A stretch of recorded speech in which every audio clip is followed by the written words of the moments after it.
तो इसको हम कहते हैं 4 पुरुषार्थों में सारी नैतिकता हमारी आती है। पहला पुरुषार्थ धर्म है। धर्म को अगर अच्छी तरह हमने समझ लिया तो समझ लो कि हम बहुत बड़े धर्मात्मा आदमी हो गए। कि धर्म वो है, मेरे से कोई भी काम ऐसा ना हो जो समाज को तोड़ने वाला हो, एक भी कदम मेरा ऐसा ना उठा हो जिससे समाज में विकार उत्पन्न होते हो, एक भी काम मेरा ऐसा ना होता हो जिससे समाज का विखंडन होता हो, समाज टूटता हो, तो मैं फिर धर्मात्मा कहलाऊंगा। का विखंडन हो रहा है, समाज का पतन हो रहा है, समाज के अंदर विकार पैदा हो रहे हैं, तो चाहे मैं कितनी माला जपूं, कितना ही तिलक लगाऊं, धर्म नहीं हो, उसको हम हम ये नहीं कह सकते कि धर्मात्मा आदमी है। तो धर्म की परिभाषा ये है। अब हमारे यहाँ 4 पुरुषार्थों में सबसे आधार को धर्म रखा कि धर्म सारे पुरुषार्थों का आधार है। Values of life. आदमी संसार में जो आया है, पुरुष जो संसार में आया है, पुरुष के लिए अर्थ, निरर्थक नहीं बल्कि आर्थक, सार्थक चीज़ क्या है, उसके जीवन को मीनिंगफुल बनाने वाली चीज़ें क्या है, उसको हम पुरुषार्थ कहते हैं। तो पुरुषार्थ में सबसे पहला धर्म है। दूसरा पुरुषार्थ रखा है इन्होंने अर्थ। हमारे यहाँ दारिद्र्य को कभी भी धर्म नहीं माना गया। हम कहें जी एक आदमी चीथड़े पहने रहता है, कभी अच्छे कपड़े नहीं पहनता, वो कहता है कोई क्या है इसमें रखा हुआ है, फटा हुआ पजामा पहना रहता है, लेकिन मंदिर में खूब घंटियाँ बजाता है। तो हमने कहा कि दारिद्र्य धर्म नहीं है, दारिद्र्य तो अधर्म का लक्षण है। जहाँ धर्म होगा वहाँ संपन्नता होगी, जहाँ धर्म नहीं है वहाँ दारिद्र्य आएगा। तो इसलिए धर्म में क्या है, अर्थ, अर्थ की बहुत ज़रूरत है। अब पाबंदी तो लगा दी उसमें जब उसकी परिभाषा दी कि वो अर्थ जो धर्म के खिलाफ, सोशल लॉ के खिलाफ कमाया जाए उसको त्याग दो, धर्म के अनुसार अर्थ खूब कमाओ। तो हमारे यहाँ चाणक्य ने कहा कि हे आर्यो, 100 हाथों से कमाओ और 1000 हाथों से जो जिसका हक बनता है उसको दे दो। पैसा जमा मत करो। पैसा कौन जमा करता है? सांप जो है कुंडली मार के बैठता है। तो कहता है कमाने के लिए कोई पाबंदी नहीं है, 2 हाथ की बजाय 100 हाथों से कमाओ, खूब कमाओ, जितना कमाया जा सके, लेकिन उसको अपने पास रखो। जिसका जो अधिकार बनता है, माँ का इतना अधिकार है, बहन का इतना अधिकार है, बेटे का इतना अधिकार है, राज्य का इतना अधिकार है इनकम टैक्स देने के लिए, इसका इतना अधिकार है। जिसका जो अधिकार बनता है वो अपने आप बांट दो इसको, कि ये मैंने इतना धन कमाया है, ये इसको दे रहा हूँ। ये अर्थ की ये गति है सबसे बड़ी। और महाभारत में तो कह दिया कि जिनके पास अर्थ नहीं है वो किसी धर्म का पालन नहीं कर सकते। सबसे छोटा धर्म है माँ बाप की सेवा करना। वो माँ बाप की सेवा भी नहीं कर सकते जिनके पास पैसा नहीं है। इसलिए अर्थ कमाओ और अर्थ से धर्म का पालन करो। अर्थ को किसी अधर्म के काम में मत लगाओ जो सोसाइटी को नुकसान पहुंचाने वाला हो। अर्थ से क्या करो कि जो मॉरल काम है उनमें लगाओ अर्थ को। तो अर्थ खूब कमाओ। और जिसके पास अर्थ नहीं है उसके लिए क्या है कि उसके सारे परिश्रम इस तरह व्यर्थ हो जाते हैं जैसे जाड़ों की चांदनी और गर्मियों की धूप व्यर्थ हो जाती है, कोई लाभ नहीं उठाता उनका। जिसके पास पैसा ही नहीं है वो उसका हर कर्म व्यर्थ हो जाएगा। कोई भी प्लानिंग बना के चले, कहाँ पैसा ही नहीं है तो कैसे व्यर्थ हो जाएंगे। जाड़ों की चांदनी में कोई जाके बैठता नहीं, चंद्रमा खूब खिला हुआ है लेकिन कोई आदमी जाके नहीं बैठेगा। तो जैसे जाड़ों की चांदनी व्यर्थ जाती है और गर्मियों की धूप में कोई जाके नहीं बैठता, तो ऐसे ही जिस आदमी के पास अर्थ नहीं है उसके सारे परिश्रम ऐसे ही व्यर्थ हो जाते हैं। इसलिए हम जिसका अर्थ छीनते हैं क्या करते हैं, उसका काम ये करेंगे, तड़ाग में से जल निकाल लिया तो कोई पक्षी नहीं आएगा वहाँ। तो जैसे तालाब में से आप जल निकाल लेते हो, ऐसे आदमी का अर्थ छीनना। किसी आदमी को अर्थविहीन करोगे तो इसका मतलब वो आदमी किसी धर्म का पालन करने योग्य नहीं रहेगा। इसलिए आदमी को अर्थ कमाने दो। अर्थ बहुत ज़रूरी है आदमी को धर्म का पालन करने के लिए। इसके लिए महाभारत में भी बहुत लिखा है, चाणक्य ने बहुत लिखा है कि अर्थ कैसे कैसे कमाओ और कैसे कैसे उसको खर्च करो। चाणक्य ने जो लॉ दिया है बड़ा मुश्किल है, वो किसका कितना हिस्सा बनता है कैसे तय करेंगे। माँ का, जैसे मैंने 1000 रुपये कमाए तो माँ का कितना हिस्सा है, बीवी कहेगी नहीं मेरा मुझे ज़्यादा हिस्सा है, मुझे ज़्यादा दो, माँ को कम दो। तो ये भी तय करना आदमी के, जो आदमी धर्मात्मा है वो ठीक तय करेगा, जस्टिस करेगा सबके साथ कि बेटे का इतना अधिकार बनता है तो बेटे को मिलना चाहिए, संतुष्टि हो। अगर संतोष नहीं है तो वहाँ गड़बड़ हो जाएगी, कुछ ना कुछ झगड़े हो जाएंगे, धर्म समाप्त हो जाएगा। तो ये जो छोटी सी बात इन्होंने लिख दी चाणक्य ने कि 100 हाथों से कमाओ, 1000 हाथों से, जो जिसका अधिकार बनता है उसको दो, ये वही तय कर सकता है जिसके अंदर धर्मात्मा वृद्धि है कि किसका क्या अधिकार बनता है वो उसको मैं दूँ। तो ये अर्थ की गति यही है कि अर्थ को खूब कमाओ, बिना अर्थ के। जिनके पास अर्थ नहीं होता वो कभी भी कोई धर्म पालन कर ही नहीं सकते जिंदगी के अंदर। तो इसलिए अर्थ से ही धर्म का पालन होगा। अब आ गया हमारे पास तीसरी चीज़, वो है काम। काम भी एक वैल्यू ऑफ लाइफ है। भगवान ने कहा कि पहले जो सृष्टि होती थी वो मानसिक होती थी, मन की कल्पना से पैदा कर दिया आदमी। तो ऐसी सृष्टि, ऐसी प्रजा इस पृथ्वी को भर नहीं सकती। 1 या 2 बच्चा पैदा हो जाएगा मानसिक। तो उन्होंने प्रजापति पैदा किए, उनसे कहा कि सेक्सुअल प्रजा पैदा करो, काम द्वारा सृष्टि पैदा करो और इस पृथ्वी को भर दो, आच्छादित कर दो, कहीं जगह खाली नहीं रहनी चाहिए। तो काम जीवन का मूल्य है, लेकिन काम का प्रयोग सृष्टि की उत्पत्ति के लिए होना चाहिए, अपने वासना की पूरी के लिए नहीं होना चाहिए। इसलिए कह दिया कि काम वही है जो सोशल लॉज को किसी तरह से भंग ना करे। ऐसा काम, सेक्स को ऐसे सेटिस्फाई करो कि सोशल लॉ या सोशल डिसिप्लिन या सोसाइटी के अंदर कोई विकार ना पैदा हो। अब अगर आप कहीं छुप करके सेक्स एंजॉय कर लेते हैं और सोसाइटी पे उसका कोई असर नहीं पड़ता, तो किसी को पता ही नहीं लगेगा कि भाई आपने गलत काम किया है, सही काम किया। लेकिन अगर थोड़ा सा भी पता लग गया तो ये होगा कि यहाँ गलत विकार आ गया सारा का सारा। तो विकृति समाज में नहीं आनी चाहिए। काम की सृष्टि ज़रूर पैदा करो। और यहाँ तक कह दिया है उन्होंने प्रजापति को कि इतनी सृष्टि पैदा करो कि पृथ्वी को भर दो।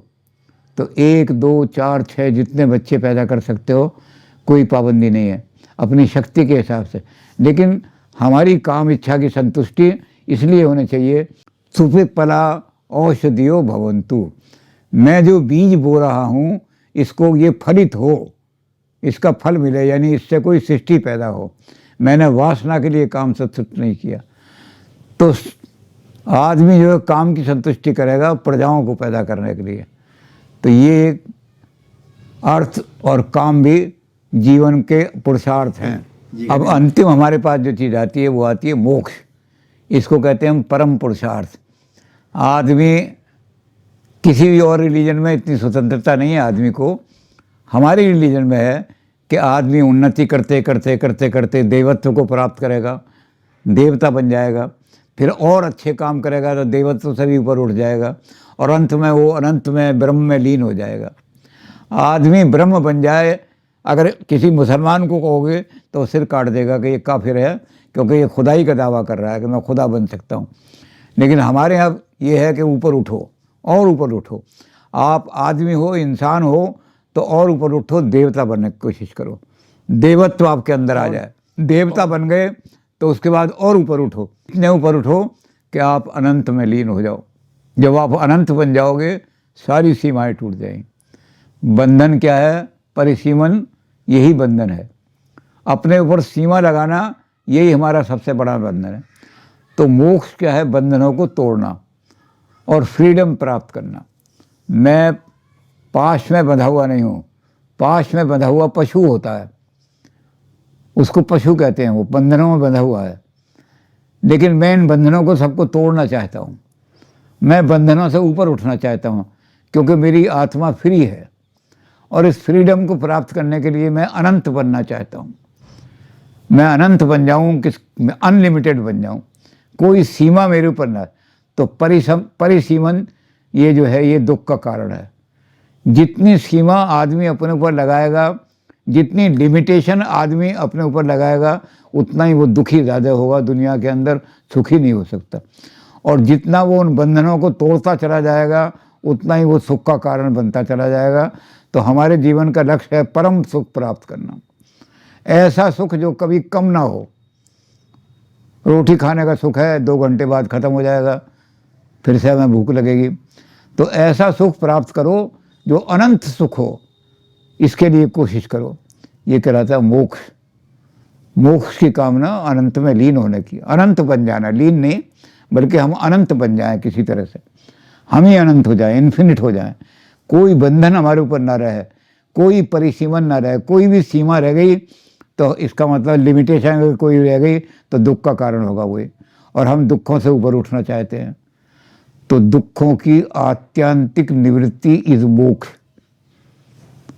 दुखों का हमेशा के लिए समाप्त हो जाना, यही मोक्ष की स्थिति है। कभी भी मैं दोबारा दुख का शिकार न बनूं, जब उस स्थिति को पहुंच जाऊंगा तो वो मोक्ष की स्थिति है।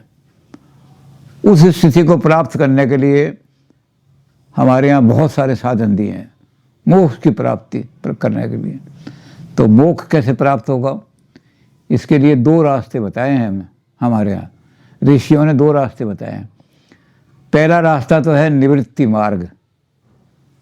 निवृत्ति मार्ग का मतलब ये है कि सब चीज़ से अलग हो जाओ, निवृत्त हो जाओ और निवृत्ति हो जाए। क्योंकि उन्होंने कहा कि दुनिया तो कीचड़ दलदल है, इस दलदल में क्या है, संकुल, मकर, उरग, झष जाति, 4 चीज़ें हैं इसमें दुनिया में।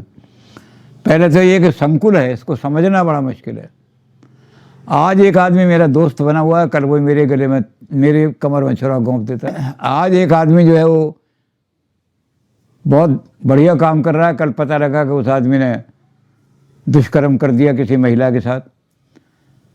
तो हम ध्यान नहीं आता, अरे इतना बड़ा, इतना अच्छा आदमी, इतना बड़ा आदमी, उसने ऐसे कैसे कर दिया। तो इस दुनिया को समझना बड़ा मुश्किल है। पायो नहीं कछु पार जगत में, बड़े बड़े साधु और सन्यासी हार गए मन मार जगत में। बड़े बड़े साधु सन्यासी इस दुनिया को समझने की कोशिश कर रहे हैं, लेकिन ये समझ में नहीं आ रही। तो पहली चीज़ है संकुल। ये दुनिया बड़ी संकुल है, इसको समझने की कोशिश करो। और ये समझ में नहीं आएगी तो क्या हुआ, हार गए मन मार जगत में।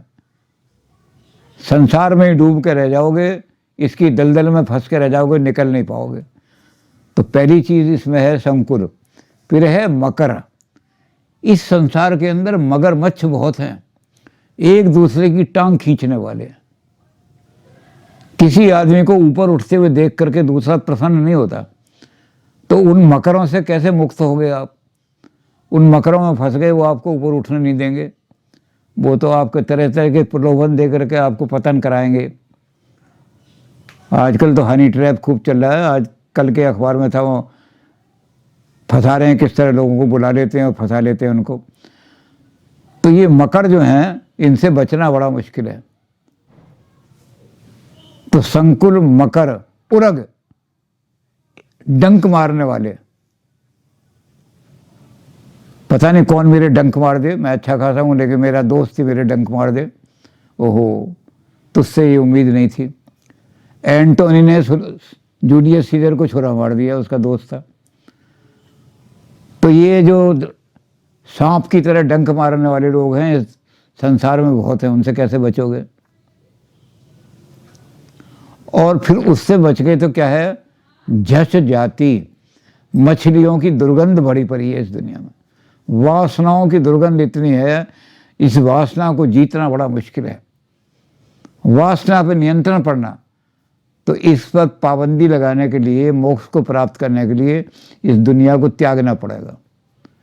निवृत्ति मार्ग वाले कहते हैं त्याग जो है उसी से मोक्ष मिलेगा। त्यागो। और त्यागने में क्या काम करो। वैसे तो हर चीज़ त्यागो, उन्होंने बहुत सारी चीज़ें कि सब चीज़ त्याग दो, ये कर दो। और भगवान महावीर ने तो वस्त्र भी त्याग दिए थे, कपड़े भी त्याग दिए थे, कि कपड़ों का मोह भी जो है आदमी को, कि ये कपड़े मेरे जब एक बार कपड़े पहनेगा तो लगेगा अच्छे होने चाहिए, धुले हुए होने चाहिए। तो ये भी आदमी को कुछ ना कुछ नीचे की तरफ ले जाएंगे। तो दुनिया के हर मोह को त्यागने की कोशिश करो, त्याग से ही मोक्ष मिलेगा। ये बंधन आपके जब ही टूटेंगे जब आप त्यागते जाओगे। तो उन्होंने 3 चीज़ें बताई कि 3 चीज़ें बड़ी महत्वपूर्ण है, उनको त्याग करना बहुत ज़रूरी है अगर आप चाहते हो कि मोक्ष प्राप्त करना। पहली चीज़ उन्होंने बताई पुत्रेषणा। पुत्रों से ईशना, पुत्रों की कामना, पुत्र पैदा करूं उनसे, वो मेरी सेवा करेंगे, ये करेंगे। अगर आप पुत्र पैदा करोगे तो आपके मन में ईशना ज़रूर आएगी, और आप लोगों से कहोगे मैंने पुत्र को पाला, ये मेरी सेवा नहीं कर रहा, रोज़ झगड़े होंगे इस बात पे। तो इसलिए पुत्र पैदा ही मत करो। पुत्रेषणा आपके मन में नहीं आनी चाहिए। मैं पुत्र पैदा ही नहीं करूँगा, क्योंकि पुत्र पैदा किए तो फिर ईशना आ जाएगी। एक पुत्र पैदा करूँ, ये पुत्र निकम्मा निकल गया तो दूसरे से के पास जाऊँ, वो भी निकल गया तो तीसरे के पास जाऊँ, और सब जगह धक्के खा लिए तो मैं अपने धक्के खा करके फिर संसार के अंदर भटकता फिरूँ। तो ना पुत्र पैदा होंगे और ना संसार के बंधन में हम फंसेंगे। तो पहली चीज़ क्या त्यागो? पुत्रेषणा। पुत्र नहीं होने चाहिए, पुत्र पैदा ही मत करो, नहीं तो ईशना हो जाएगी, मोह हो जाएगा उनसे। और ये चीज़ जो है सबसे बड़ी किसने कही है आज के युग में? कार्ल मार्क्स, जो कम्युनिज्म का सबसे बड़ा, होली फैमिली। जो फैमिली बना करके रहते हैं वो अपनी फैमिली के लिए हर तरह की बुराई करते हैं कि मेरी फैमिली में पैसा आ जाए, तो स्कैंडल भी करते हैं, चोरी भी करते हैं, बदमाशी भी करते हैं। मेरा बच्चा जो है वो IAS बन जाए तो नकल भी करवाते हैं, सब कुछ करते हैं। इसलिए उसने कहा कि फैमिली को त्यागो। अगर आपने सोसाइटी का कल्याण करना है तो फैमिली को त्याग दो। फैमिली का मोह जब तक रहेगा आप करप्शन करते रहोगे, सोसाइटी को लूटते रहोगे। तो हमारे यहाँ पहले ही लोगों ने कहा कि आपको पुत्रेषणा त्यागनी पड़ेगी, घर बार त्यागना पड़ेगा। दूसरी चीज़ उन्होंने कही वित्तेषणा। पैसा अगर आपके हाथ में आता है तो आपको लालच होगा, अरे कल आज तो 4 रुपये आए, कल 10 रुपये आने चाहिए। तो जब वित्तेषणा आ जाती है, वित्त आ जाता है, तो बड़े बड़े आदमी पतन हो जाते हैं। हमारी कथा में चढ़ावा कम चढ़ा, अरे भाई तुम तो मोक्षकामी हो, तुम तो सन्यासी हो, त्यागी हो, और फिर ये कह रहे हो कि हमारी कथा के अंदर पैसे कम चढ़े। तो वित्तेषणा आ गई आपके अंदर, पैसों की लालसा। अगर आप पैसों का एक बार भी पैसों को छू लिया आपने तो वित्तेषणा आ जाएगी, और पैसे मिले और धन मिले। तो इसलिए पैसों को त्यागो, वित्त को बिल्कुल छुओ ही मत, सोने को बिल्कुल छुओ ही मत, वित्तेषणा आपके मन में आएगी। तो ये वित्तेषणा पतन का कारण बना देती है आदमी को। और तीसरी चीज़ जो है जिसको त्यागना बड़ा मुश्किल है वो है लोकेषणा। दुनिया के अंदर मुझे फेम मिलनी चाहिए, मैं जो काम कर रहा हूँ मेरा काम अखबारों में छपना चाहिए। ये आदमी की आत्मा का भी पतन कर देता है। ये राजनीतिक लोगों में आपने देखा होगा कि एक आदमी सफाई अभियान पे गए, वहाँ देर हो गई थी तो जल्दी जल्दी पहुँचे, सफाई अभियान शुरू हो गया था, तो उन्होंने जल्दी से एक झाड़ू उठाई और फोटो वाले को बुलाया जल्दी से, और सफाई का काम। अगले दिन जब फोटो छपी तो झाड़ू ऊपर को थी, डंडा नीचे को था फोटो। कि लोकेशना अखबार में छप रहे, लोकेशना पतन का कारण है। इस लोकेशना से बचने के लिए आदमी बहुत काम करते हैं, और जिनमें लोकेशना नहीं है वो क्या करते हैं कि एक पंखा भी स्कूल को दान किया तो तीनों पंखड़ियों पे मेरे बाप का नाम लिखवा दो, लोकेशना। जमशेद जी टाटा, जिन्होंने टाटा वंश चलाया यहाँ सबसे बड़ा हिंदुस्तान के अंदर, उनके पास एक आदमी आया कि जी टीबी का अस्पताल बन रहा है कराची में, उसके लिए हम पैसा इकट्ठा कर रहे हैं। कहते कितना पैसा इकट्ठा कर रहे हो? कहते 1,000 रुपया, जो 1,000 रुपया देगा उसके नाम का हम पत्थर लगा देंगे वहाँ।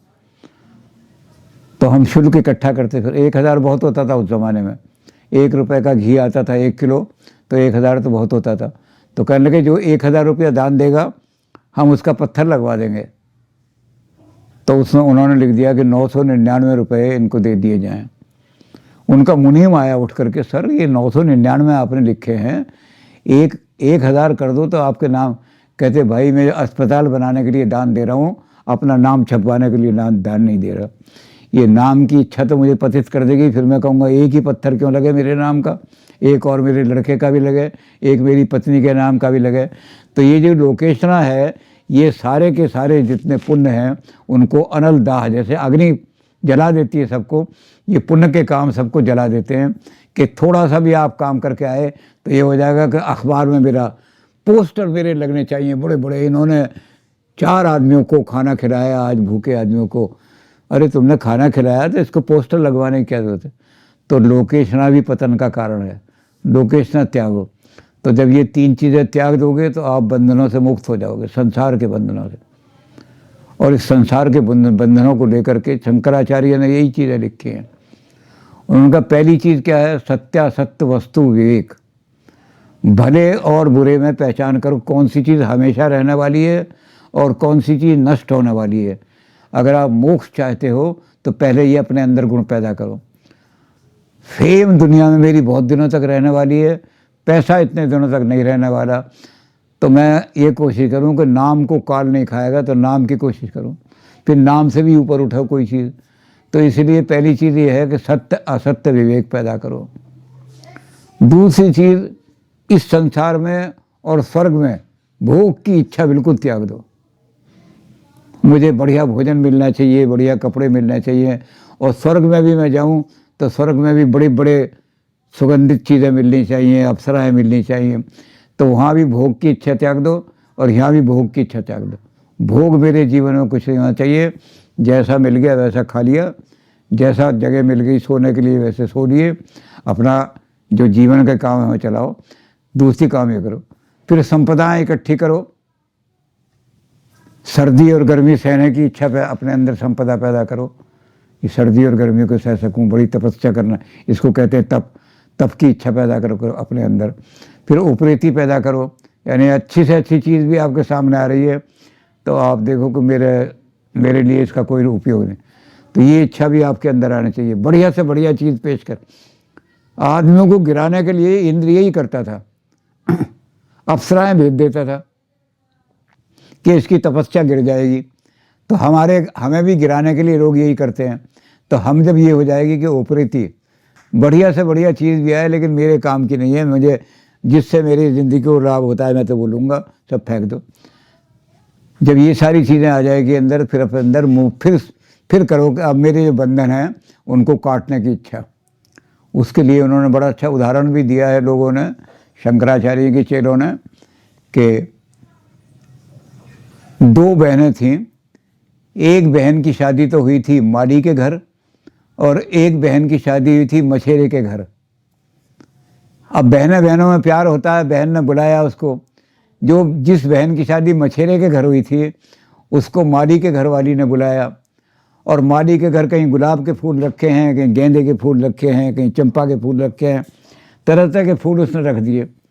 लेकिन वो जो आई थी मछली के साथ रहने वाली, मछली के घर में रहने वाली, उसके सिर में वो सर पीट के दर्द, मेरे तो बहुत सिर में दर्द हो रहा है, तबीयत बहुत घबरा रही है।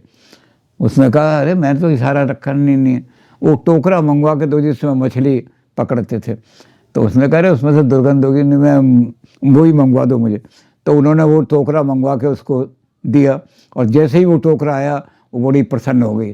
तो शंकराचार्य ने कहा कि पहले ये इच्छा पैदा करो कि मैं इस गंध से निकलना चाहता हूँ।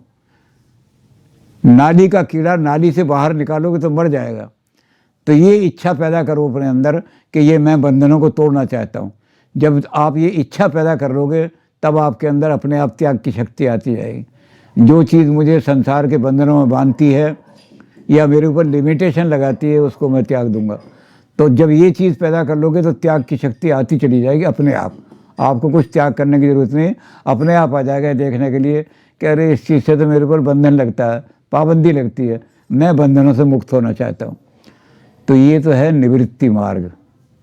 इन्होंने निवृत्ति वालों ने ये मार्ग दिया, और इन्होंने कहा कि जो हमारे निवृत्ति मार्ग को पालन नहीं करेगा वो तो दलदल में ही फंसा रहेगा इस संसार की।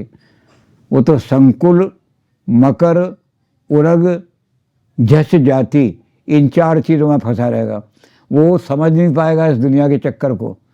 वो मगरमच्छ की तरह से लोग उसकी टांग खींचेंगे, मरेगा, उनका शिकार बन जाएगा। वो अपने आप क्या होगा उसके अंदर कि डंक मारने वाले, सांप की तरह डंक मारने वाले, कभी भी डंक मारना है कुछ पता नहीं।